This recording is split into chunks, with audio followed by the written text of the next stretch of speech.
Bentar ya.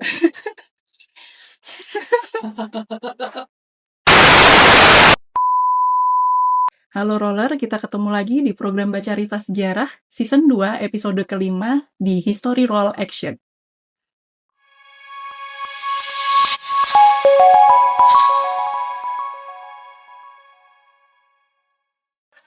Roller, bersama kita hari ini ada Ibu Dr. Sri Pangastuti M.Hum. Beliau ini adalah dosen Prodi Bahasa dan Kebudayaan Jepang Fakultas Ilmu Budaya Universitas Gadjah Mada. Jadi pada episode kali ini kita ada sesi dengan tamu dari seberang laut sana. Kalau di sesi season sebelumnya, di season 1, kita juga ada edisi khusus, edisi tamu bersama Dr. Sri Margana. Beliau berbicara tentang dokumentasi budaya rempah di Maluku Utara. Kalau ada roller yang belum sempat menyimak atau ingin menyimak lagi, nanti bisa klik linknya, kita akan sematkan. Jangan sampai ketinggalan juga episode yang itu. Oke. Ibu Tuti, ya betul. Terima kasih atas kehadirannya Ya, di terima kasih. History Roll Action di Baca Cerita Sama-sama. Sejarah. Ya. Ini kita akan ngobrol tentang ini ya, Bu. Kehidupan sosial kultural imigran Jepang di Maluku Utara. Ya. Di Maluku. Di Maluku, Ya. di Kepulauan Maluku. Di Kepulauan Maluku, ya. era 1880 sampai 1942. Iya. Nah, ini saya confirm dulu, Bu. Berarti Ya. kalau kita menyangkut era itu, artinya Maluku itu termasuk yang sekarang secara administratif juga Maluku Utara dan Iya, seluruh Kepulauan Maluku. Ya, Oke. termasuk di Kepulauan Aru, kemudian Halmahera, Ternate, Ambon, dan seterusnya. Oke, siap. Ya. Nah, Roller, ini akan jadi perbincangan yang cukup menarik karena pertama, sejarah Jepang ini cukup sulit sumbernya. Jadi termasuk yang agak tricky karena sumbernya ini susah dicari.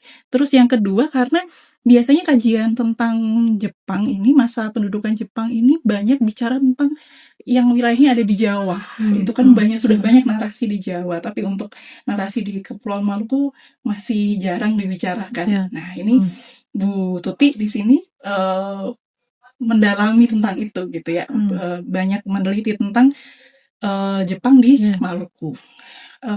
Mungkin bisa diceritakan dulu, Bu. Ini kan kalau kita selama ini kan mengenal bahwa masa pendudukan Jepang itu kan mulai di tahun 1942 gitu. Terus kemudian baru berakhir pada masa kemerdekaan, pada tahun kemerdekaan 1945. Tapi di sini penelitian Ibu itu kan di era 1880 sampai 1942. Artinya ada waktu yang cukup lama orang Jepang, imigran Jepang ini ada di Kepulauan Maluku. Gitu. Mungkin bisa diceritakan dulu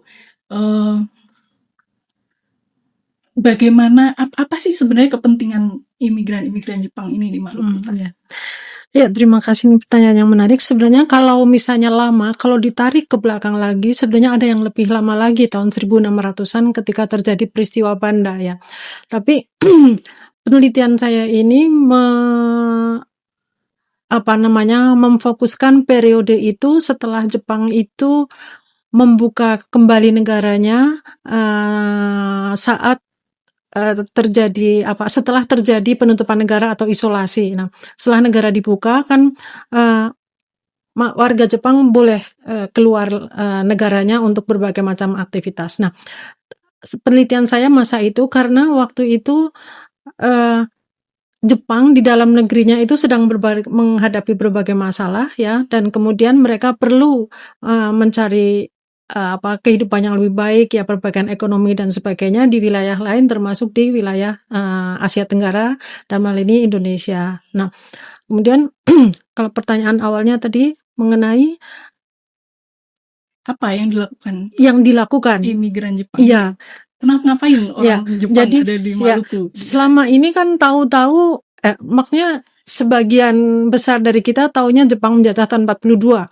Kemudian, padahal menjajah itu, mereka datang secara militer tahun 42 itu bukan kedatangan yang mendadak kan. Jadi sebelumnya itu sudah didahului oleh kedatangan warga-warga imigran mereka ya untuk berbagai aktivitas. Nah, kemudian kedatangan itu pada sebelum tahun 42 itu bisa menjadi atau menjadi apa namanya ya, menjadi aset yang penting buat mereka untuk mendapatkan berbagai informasi. Nah, aktivitas mereka itu macam-macam ya, terutama adalah berdagang. Berdagang itu juga macam-macam ya, jenisnya ada mereka berdagang keliling, kemudian ekspor impor dan sebagainya. Namun khusus untuk wilayah Maluku itu agak sedikit berbeda dengan keberadaan mereka di wilayah Indonesia bagian barat. Nah, di wilayah timur, dalam hal ini yang saya teliti, timur ini yang saya maksud adalah, atau yang dimaksud di dalam apa namanya berbagai sumber, wilayah timur ini sebenarnya meliputi wilayah Sulawesi dan Kepulauan Maluku serta Papua. Nah, fokus penelitian saya adalah di Maluku. Maluku ini wilayah yang memiliki banyak pulau dan lautnya itu sangat kaya. Nah, Jepang beraktivitas di Maluku itu antara lain ya memang sebagian besar kaitannya dengan maritim ya, misalnya mencari apa namanya ikan, kemudian mutiara gitu. Seperti informasi atau misalnya yang sudah didapatkan atau yang sudah ditulis pada buku-buku yang misalnya dari peneliti dari Australia, dari Amerika dan sebagainya, itu sudah banyak kapal-kapal Jepang tahun 1800-an akhir, 1900-an awal itu yang beroperasi di sekitar Selat Arafura. Dan kemudian data menunjukkan yang dari berbagai sumber tertulis menunjukkan bahwa akhir 1800-an sampai awal 1900-an itu di berbagai wilayah Maluku, antara lain di Dobo, Halmahera, Ternate, itu sudah banyak imigran Jepang. Aktivitas mereka ya tadi ya, jadi belum ada sangkut pautnya dengan militer ya, jadi mereka berdagang, kemudian mengeksplorasi Laut Maluku untuk mendapatkan ikan dan mutiara itu ya. Saya kira itu kurang lebih aktivitasnya seperti itu. Mengenai aktivitas-aktivitas yang lain ya tentu saja ikutannya, misalnya aktivitas sosial dan sebagainya itu tentu saja ada kegiatan, misalnya ada mereka apa namanya ya, berinteraksi dengan penduduk setempat dan sebagainya, itu aktivitas ikutannya, tapi utamanya mereka adalah berdagang dan mengeksplorasi laut, hasil-hasil laut dari Kepulauan Maluku. Kita ke pertanyaan selanjutnya ya Bu. Iya. Mungkin seharusnya saya malah menanyakan ini lebih dulu di awal Iya. tadi. Jadi ini kan tentang kehidupan sosial-kultural Iya. imigran Jepang di Maluku. Iya. Sebenarnya apa sih Bu arti penting dari penelitian ini? Kenapa sih penelitian ini tuh penting untuk dilakukan begitu? Ya, penelitian ini penting untuk dilakukan tentu saja karena selama ini kita memahami Jepang itu seolah-olah hanya dalam kaitannya dengan militer saja ya, termasuk di Maluku. Padahal di sisi lain banyak kehidupan sosial yang sebenarnya cukup bisa didalami, yang itu apa ya, menjadi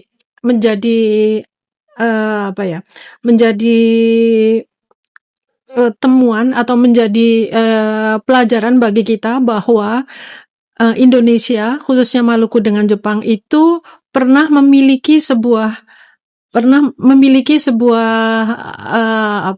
sebuah aktivitas yang di kemudian hari menjadi seperti hibriditas budaya yang bisa dinikmati sekarang. Contohnya misalnya misalnya karena Jepang dengan Maluku itu sama-sama wilayah secara geografis kan kepulauan ya, banyak laut ya, bagaimana kedua wilayah ini mengeksplorasi laut mereka dengan cara yang positif ya. Contohnya di Kepulauan Aru dengan kekayaan mutiaranya ya, di sana pernah dilakukan pemerintah atau imigran Jepang itu melakukan eksplorasi terhadap mutiara untuk perdagangan mutiara dengan perusahaan CTC waktu itu, dan sebagai salah satu relasi budaya antara Jepang dengan masyarakat setempat, itu sebuah sumber menyatakan bahwa penyelam Jepang itu mengajari orang-orang setempat itu untuk menyelam dan mencari mutiara itu dengan menggunakan peralatan yang lebih modern begitu. Nah, kemudian hal-hal lain misalnya kebiasaan mengkonsumsi ikan mentah dan sebagainya. Jadi ternyata banyak diskusi-diskusi kita lakukan. Sebenarnya kebiasaan makan atau mengkonsumsi ikan mentah itu kita juga sudah punya sebenarnya dari dulu gitu. Jadi itu bukan kita kemudian meniru Jepang ikut-ikutan mengkonsumsi sashimi dan sebagainya. Sebenarnya kita juga Maluku itu punya kultur itu, dan itu menurut saya itu wajib dipertahankan. Jadi itu bukan dari Jepang, itu milik kita juga. Hanya istilahnya beda. Jadi misalnya di wilayah Kepulauan Aru itu ada namanya namas ya. Kemudian di wilayah yang lain ada namanya apa? Gohu. Gohu itu ikan mentah, walaupun cara mengkonsumsinya itu berbeda ya. Tapi konsumsi ikan mentah itu, kultur itu sudah kita punya gitu. Jadi kita enggak usah heran dengan adanya makanan atau mungkin hal-hal yang menyangkut Jepang yang terkait dengan konsumsi ikan itu sekarang itu bukan sesuatu yang baru, bukan sesuatu yang menakjubkan ya. Kita sudah punya, dan itu menurut saya wajib kita gaungkan kemana-mana ya. Mungkin Maluku dan kemudian wilayah Sulawesi dan wilayah-wilayah pulau-pulau yang lain yang ikannya banyak dan enak-enak itu ya mesti melanjutkan kebiasaan ini ya dengan caranya masing-masing. Contoh, kalau misalnya orang Jepang kan mengkonsumsi ikan itu dengan wasabi ya, sashimi dengan wasabi. Nah, kita kan wasabi tidak ada, dan mungkin itu tidak cocok dengan lidah Indonesia ya, maka orang-orang kita itu mungkin yang saya lihat itu mengkonsumsinya ikan mentah dengan dicocol pakai cabai rawit yang diulek dan kemudian dikasih jeruk, dan itu juga enak ya. Saya sendiri pernah mencicipi ya. Itu kultur-kultur seperti itu bisa untuk membangkitkan semangat kita bahwa kultur kita pun sudah kita sudah memiliki hal-hal lain dalam kaitannya dengan konsumsi ikan itu yang sekarang kadang-kadang suka kita anggap itu menjadi konsumsi yang menjadi mahal gitu. Padahal di Maluku itu sudah dilakukan sehari-harinya itu sejak dulu sekali gitu. Jadi dengan belajar sejarah itu kita menjadi tahu bahwa sebenarnya wilayah Indonesia itu wilayah yang luar biasa, wilayah yang kita menjadi tahu bahwa identitas kita itu menjadi lebih jelas. Seperti ini di wilayah timur, seperti ini di wilayah tengah, dan masing-masing punya kebiasaan atau punya kultur yang sangat bisa dikembangkan dengan sekarang untuk memperkuat identitas kita bangsa Indonesia begitu, Mbak. Selanjutnya Ibu, Kepulauan Maluku ini kan sejak dulu dikenal sebagai wilayah penghasil rempah ya, dan otomatis jadi mengundang banyak bangsa dari luar untuk datang untuk berdagang rempah, untuk mengambil rempah-rempah dari Maluku gitu. Artinya ada Portugis, ada Spanyol gitu misalnya. Terus bagaimana interaksi bangsa Jepang pada saat itu dengan bangsa-bangsa lain, pendatang-pendatang lain gitu yang juga ada di Maluku, dan mungkin bisa dijelaskan juga interaksinya dengan penguasa-penguasa lokal pada saat itu. Iya, kalau dengan warga lokal atau mungkin ini saja ya, imigran Jepang dengan bangsa-bangsa yang lain yang ada di Maluku itu agak berbeda karena sangat beragam ya. Di Maluku termasuk di Ambon, kemudian di Ternate dan di Kepulauan Aru itu banyak sekali orang-orang asing, terutama ya penguasa kolonial itu sendiri, kemudian orang Cina, kemudian orang Manila, orang Filipina ya, kemudian orang Australia, kemudian ada juga data menyebut orang Arab ya. Itu jadi sebenarnya pertama saya inikan dulu bahwa Maluku, terutama wilayah timur, Kepulauan Aru itu jalur perdagangan internasional. Kalau di wilayah Ternate, Banda dan sebagainya itu rempah-rempah, maka di wilayah timur adalah mutiara. Dan itu merupakan daya tarik tersendiri juga. Ya, selama ini kita hanya tahu ini Maluku adalah rempah, ya. Tapi sebelah timur itu Maluku itu juga mutiara ya. Kalau ikan di mana-mana ada ya. Jadi semuanya itu menarik untuk bangsa asing. Nah, kemudian bagaimana interaksi mereka? Kalau imigran Jepang memang apa namanya, dengan orang-orang Cina itu mereka relatif, Cina yang ada di Maluku itu mereka relatif bisa berhubungan dengan baik karena ada beberapa kultur yang sama ya dalam makanan dan sebagainya. Kemudian di apa namanya, dengan orang-orang penguasa kolonial ya, orang Belanda waktu itu yang saya teliti, karena hanya Belanda, tidak menyangkut Portugis dan Spanyol karena itu sudah zamannya sudah lewat. Kalau dengan penguasa kolonial Belanda itu banyak diwarnai dengan konflik. Ya, banyak diwarnai dengan konflik karena masing-masing berjalan dengan kepentingannya. Kalau Belanda itu kan banyak memungut pajak dari aktivitas warga di sana, termasuk warga Jepang. Nah, kemudian juga masalah ras dan sebagainya ya. Kalau Belanda dengan atau Jepang dengan dengan penguasa kolonial itu banyak diwarnai konflik. Nah, kemudian dengan Chinese itu sudah relatif apa namanya, harmonis, dan dengan warga setempat itu juga sangat harmonis ya. Sekali lagi ini di luar apa namanya, pembicaraan masalah perang ya. Jadi hubungan sosial sebagai warga asli dan warga pendatang itu relatif baik. Ya, seperti yang saya katakan tadi, ada apa namanya, penyelam Jepang yang ingin mengajari warga setempat atau warga lokal untuk menyelam dengan apa namanya, peralatan yang lebih modern. Kemudian juga bagaimana orang Jepang mengajari atau mengenalkan makanan Jepang, kemudian juga mengenalkan bagaimana mengkonsumsi ikan dengan lebih higienis, dan kemudian juga menurunkan. Jadi begini, di Kepulauan Aru itu punya minuman tradisional namanya sofi yang berkadar alkohol cukup tinggi. Nah, ada orang Jepang juga punya kebiasaan untuk biasa mengkonsumsi minuman beralkohol, tapi mereka mempunyai minuman yang kadar alkoholnya tidak setinggi sofi.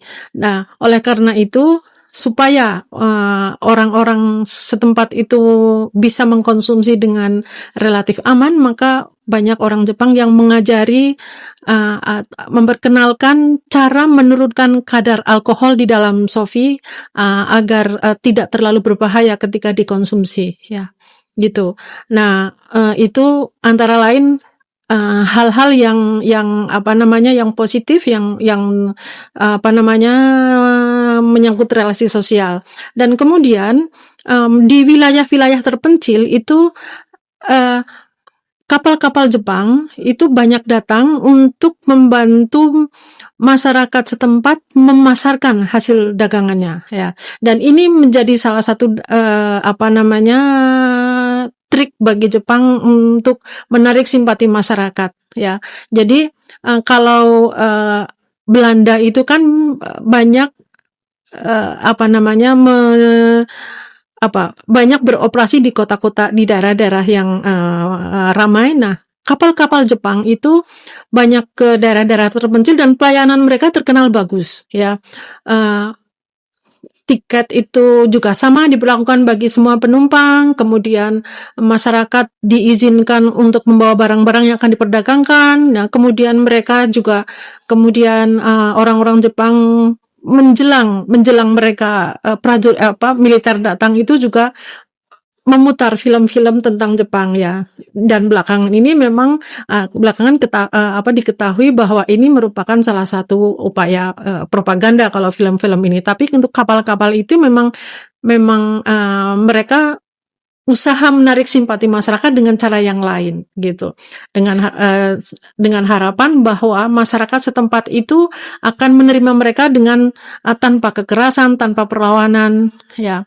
Karena apa? Jepang sudah punya rencana untuk menjadikan wilayah Maluku itu sebagai batu loncatan untuk masuk ke wilayah yang lain yang kemudian nanti kita kenal dengan Perang Pasifik. Jadi Maluku beberapa wilayah itu menjadi apa namanya ya, markas atau mungkin apa ya, markas atau pangkalan militer Jepang ya. Di Kepulauan Aru sendiri ada 3 ya, belum di wilayah-wilayah yang lain yang apa namanya, yang apa namanya, peninggalannya masih bisa dilihat sampai sekarang ya, dan itu menjadi salah satu tema yang mungkin bisa kita pelajari lebih lanjut itu ya. Itu interaksi sosialnya bermacam-macam ya, tapi relatif apa namanya, Jepang mampu menempatkan diri ya dengan siapa mereka itu bergaul begitu. Oke Bu, ini semakin menarik nih Bu obrolannya. Pertanyaan selanjutnya nih Bu, kalau dari penjelasan Bu Tuti tadi itu kan berarti menjadikan imigran-imigran ini menjadikan Maluku itu, Kepulauan Maluku itu sebagai batu loncatan untuk persiapan nantinya pada masa perang pendudukan ya. Sebenarnya itu bukan maunya imigran. Jadi imigran sendiri sebenarnya mereka ya mencari penghidupan ya untuk memperbaiki keadaan ekonominya. Ya mereka datang, tapi kemudian kan makin kesini makin banyak yang datang itu bukan migran dari kalangan sipil, tapi dari kalangan militer. Dan mereka sesama orang Jepang ya, maka militer ini merekrut sesama warga Jepang yang warga sipil itu untuk membantu katakanlah perjuangan mereka ya. Jadi untuk menyiapkan diri melaksanakan program-program pemerintah untuk menguasai wilayah selatan itu. Jadi penguasaan pertanyaan tadi untuk wilayah Asia Tenggara tadi. Ya, jadi memang pemerintah Jepang atau Jepang itu punya doktrin waktu itu yang disebut Nanshingrong atau doktrin untuk bergerak ke selatan. Nah, sebenarnya ada 2 ya, tidak hanya ke selatan, ke utara juga ya. Ke utara itu relatif bukan laut yang dituju tapi daratan. Nah, itu tapi untuk yang ke selatan termasuk Indonesia itu yang dituju adalah atau yang menjadi sasaran karena wilayah ini kaya akan sumber-sumber alam ya, kemudian lautnya juga. Jadi ada sebuah seorang sejarawan menyebutkan bahwa yang pendukung doktrin ini mempropagandakan bahwa masa depan Jepang adalah laut ya, bukan di darat, lautan. Maka dan itu laut-laut itu yang dimaksud adalah wilayah selatan, dan wilayah selatan kurang lebih kalau sekarang itu sama dengan wilayah Asia Tenggara, wilayah yang kaya sumber-sumber alam begitu. Dan doktrin ini memang menjadi ideologi bagi atau yang memotivasi atau yang menjadi menjadi motivasi buat atau menjadi pegangan bagi pemerintah untuk menguasai wilayah selatan begitu. Jadi pergerakan Nanshingrong itu doktrin untuk menguasai wilayah selatan, maka nantinya wilayah Burma, Indonesia dan Malaysia itu lah yang cukup banyak dikuasai. Itu memang ada doktrin yang mendorongnya untuk ke sana gitu. Jadi memang di awal memang kepentingannya hanya untuk berdagang gitu, kepentingan bisnis. Iya. Terus kemudian baru kemudian karena ada kepentingan militer. Kepentingannya sudah dari awal sebenarnya. Kepentingannya sudah dari awal karena pemerintah Meiji ketika membuka negaranya itu kan punya sasaran ingin menjadikan Jepang sebagai negara yang kaya dengan militer yang kuat. Ya, negara yang kaya, mereka membangun dalam negerinya dengan membangun ekonominya dan seterusnya. Kemudian militer ini 2 doktrin ini tidak bisa dipisahkan ya. Jadi nanti militer yang kuat membangun industri berat ya, industri militer dan sebagainya. Nah, ekonomi itu juga dengan memperbaiki manajemen atau mendirikan perusahaan, pabrik-pabrik baru dan seterusnya, industrialisasi dan sebagainya. Nah, ini untuk sasaran menjadi negara kaya dan militer kuat ini kan perlu waktu yang panjang.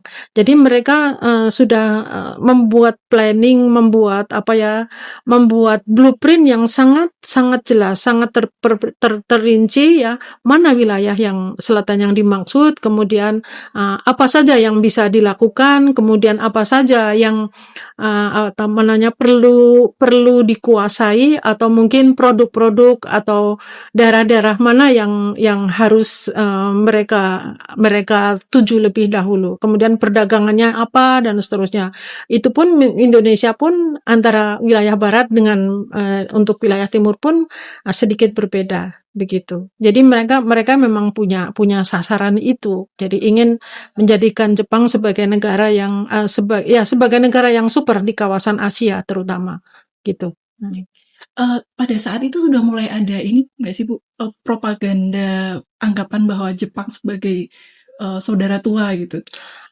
Iya, menyebutnya kalau orang bahasa Jepang itu aniki ya, saudara tua ya. Jadi propagandanya yang saya lihat itu mungkin saya tidak belum mempelajari apakah dengan propaganda saudara tua itu yang seperti apa caranya, tapi propaganda yang saya dapatkan atau saya temukan di dalam dokumen-dokumen itu propaganda berupa misalnya pelayanan masyarakat dalam kapal-kapal itu ya, yang ke daerah-daerah itu dengan memberi pelayanan yang baik bagi masyarakat, kemudian mengajari masyarakat itu juga akhirnya mampu menarik simpati masyarakat setempat kan. Nah, itu juga akhirnya menjadi propaganda.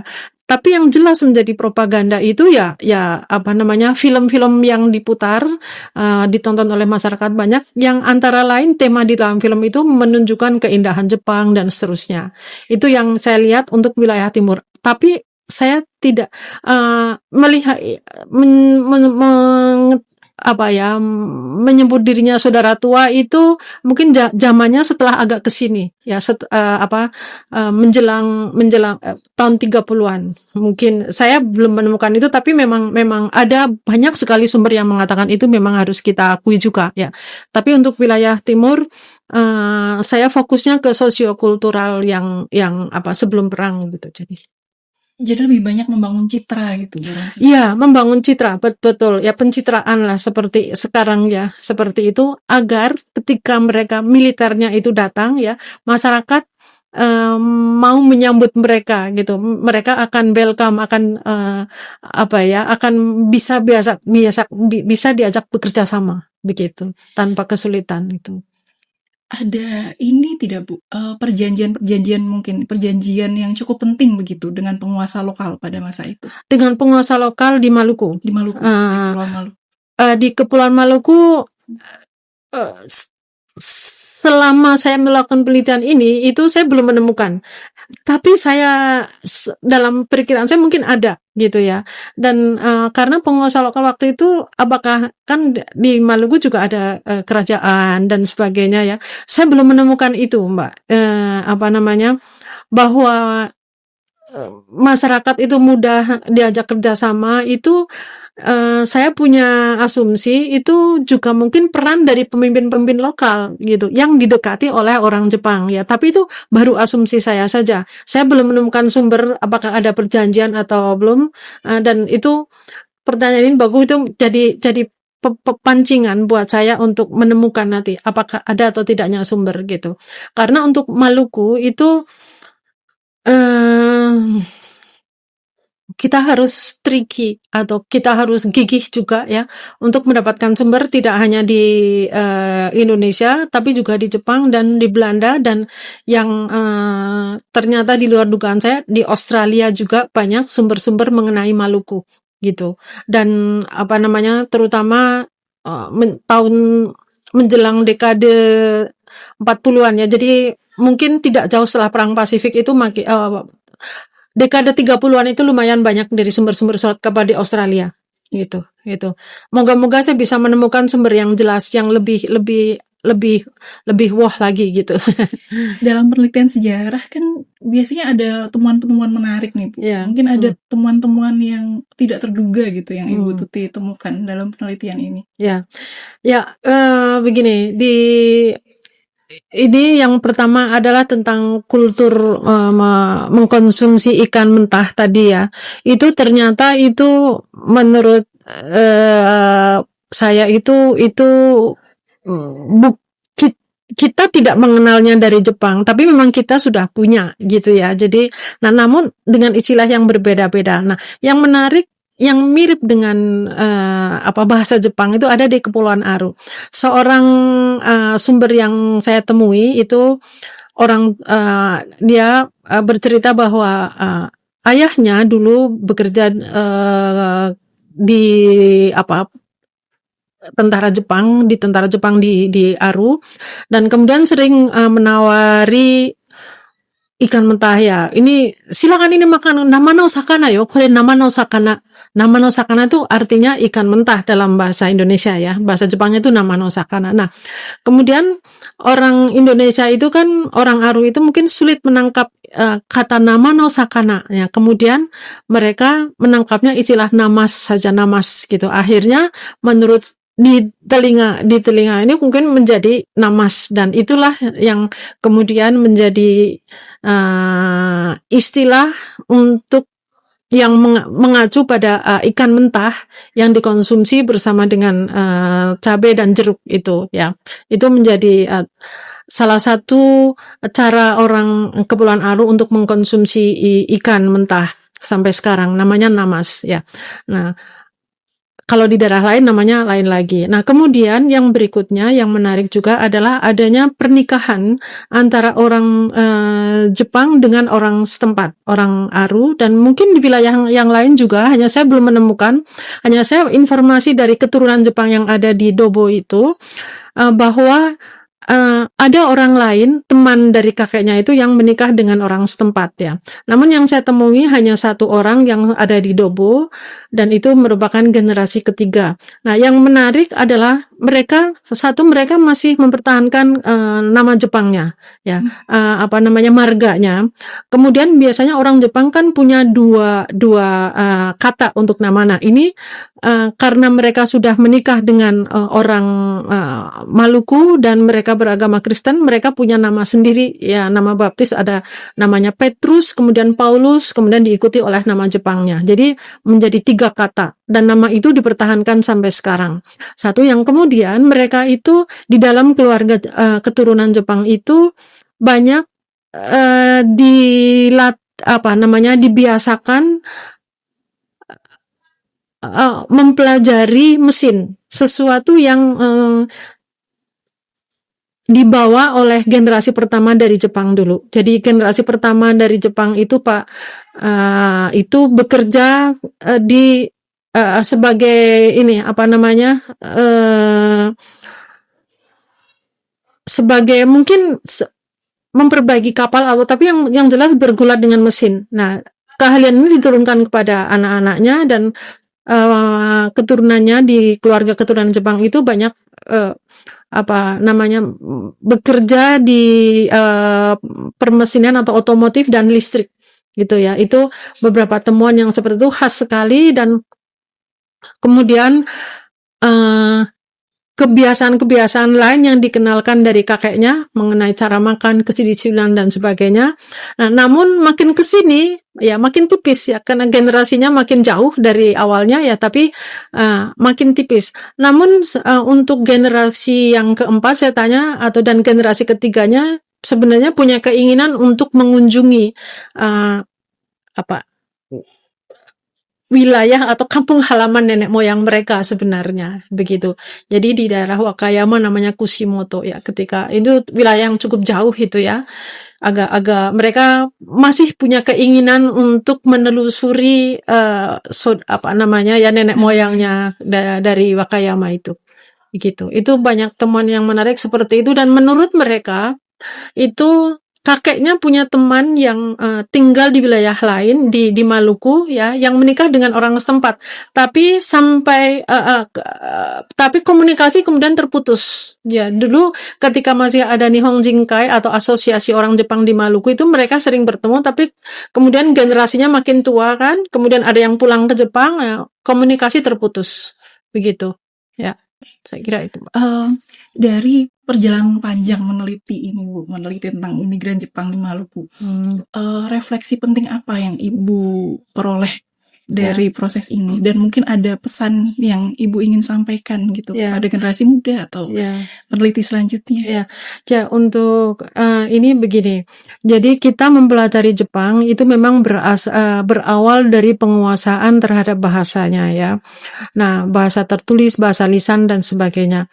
Nah, selama ini sebagian besar untuk mahasiswa atau mereka yang mempelajari Jepang itu karena mereka tertarik dengan soft power, dengan budaya dan sebagainya, dan kemudian ingin mendalami lebih lanjut ya. Kemudian ada juga yang ingin bekerja di Jepang, kemudian menjadi interpreter, kemudian menjadi pelaku industri kreatif karena mereka tertarik dengan animasi, dengan komik atau manga Jepang yang sangat menarik itu. Kemudian akhir-akhir ini juga ada banyak makanan Jepang yang masuk ya. Kemudian dengan itu, dengan alasan ini mereka tertarik dengan Jepang. Oke, itu juga baik, itu sangat baik karena itu bisa bisa memancing kreativitas kita juga ya. Tapi jangan dilupakan juga bahwa hubungan Indonesia dengan Jepang itu sudah terjadi sangat panjang, dan kemudian pernah ada satu masa di mana hubungan itu relasi itu kurang harmonis, yaitu ketika terjadi masa pendudukan dan seterusnya. Dan kemudian masa-masa sebelumnya juga ternyata mereka kan sudah ada di sini. Alangkah baiknya jika kemampuan bahasa Jepang terutama ya secara lisan dan tertulis, terutama secara tertulis itu juga digunakan untuk mengkaji hal-hal yang ada di masa lampau ya. Jadi kita tidak terlalu menjadikan Jepang itu sebagai kiblat pada masa sekarang ya, karena masing-masing dari Indonesia ataupun Jepang itu punya hal-hal yang bisa kita pelajari. Kita punya banyak keunggulan ya, Jepang juga banyak keunggulan yang mungkin penting untuk kita pelajari ya. Jadi misalnya orang-orang yang atau anak generasi muda yang punya kemampuan bahasa Jepang, alangkah baiknya kalau menyempatkan, syukur-syukur menjadi lebih fokus lagi untuk mendalami atau mengkaji sejarah hubungan Indonesia-Jepang ya, dengan menggunakan sumber-sumber Jepang ya. Karena hal ini masih sedikit dilakukan oleh orang-orang Indonesia. Orang Jepang, peneliti Jepang sudah banyak melakukan hal penelitian mengenai Jepang dan Indonesia dengan menggunakan sumber-sumber Belanda, sumber-sumber Jepang sendiri, karena mereka adalah pemilik bahasanya dan mereka banyak menguasai bahasa Indonesia dengan baik. Nah, tapi hal itu tidak terjadi dengan peneliti di Indonesia ya. Alangkah baiknya mereka yang atau Anda generasi muda yang menguasai bahasa Jepang itu memanfaatkan kemampuannya ini untuk mengkaji sumber-sumber Jepang, sumber-sumber hubungan Indonesia-Jepang yang berbahasa Jepang dan ada di Jepang itu, kemudian digali, kemudian dikaji, kemudian dilihat dari sudut pandang kita sebagai orang Indonesia, dianalisis dan sebagainya. Karena sudut pandang kita Indonesia dengan sudut pandang orang Jepang pasti kan berbeda ya. Nah, ini akan sangat menguntungkan bagi perkembangan sejarah Indonesia di sini ya. Nah, jadi silakan bagi yang ingin mendalami industri kreatif ya, tapi mengenai sejarah dengan menggunakan sumber Jepang itu juga menjadi lahan yang sangat menarik ya. Tidak hanya kaitannya dengan cuan saja ya, tapi juga dengan ilmu pengetahuan ya. Dalam jangka waktu panjang ini sangat bermanfaat gitu ya.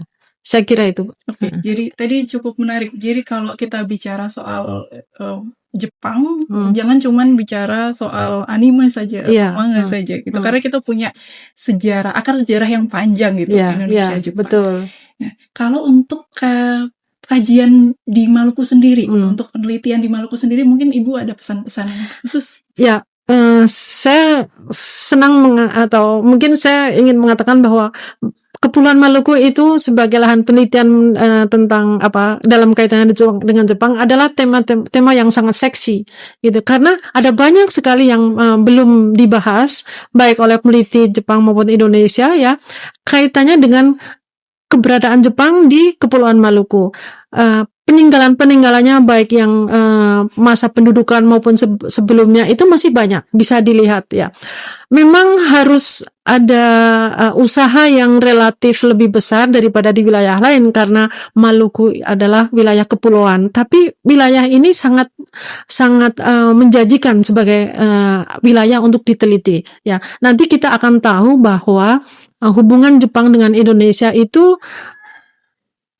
tidak tidak sesingkat yang mungkin kita ketahui sekarang ya. Ada banyak sejarah panjang, dan juga sejarahnya itu tidak hanya di wilayah yang barat saja, tapi timur ya. Timur juga wilayah yang sangat penting. Nah, mengapa Jepang itu menjadikan wilayah timur Maluku itu dulu sebagai pangkalan? Karena wilayah ini memang wilayah yang sangat penting gitu, secara geografis, secara sosial juga ya. Pasti ada pertimbangan tertentu yang menjadikan Jepang memilih Maluku ya sebagai untuk jadikan sebagai pangkalan dan seterusnya. Nah, mari generasi muda ya tidak hanya Maluku ya, akan lebih baik kalau misalnya generasi muda dari Maluku sendiri, karena ikatan emosionalnya pasti tinggi ya. Jadi sambil mengelilingi wilayah yang sangat indah, kepulauan-kepulauan kecil di Maluku ya, itu kita bisa meneliti ya. Satu dari sisi geografisnya, peninggalan yang ada. Kemudian di sisi lain, mereka yang mampu berbahasa Jepang ya, itu bisa bekerja sama ya dengan mengkaji sumber-sumber tertulisnya. Nah, dua hal ini dari lapangan dan dari perpustakaan, dari kajian-kajian tertulis itu bisa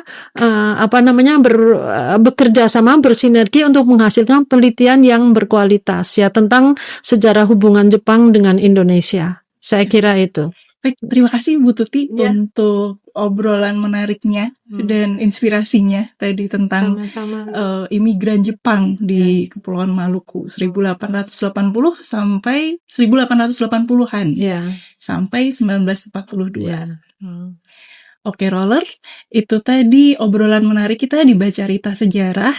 Ikuti terus obrolan-obrolan menarik kita yang lain tetap di History Roll Action.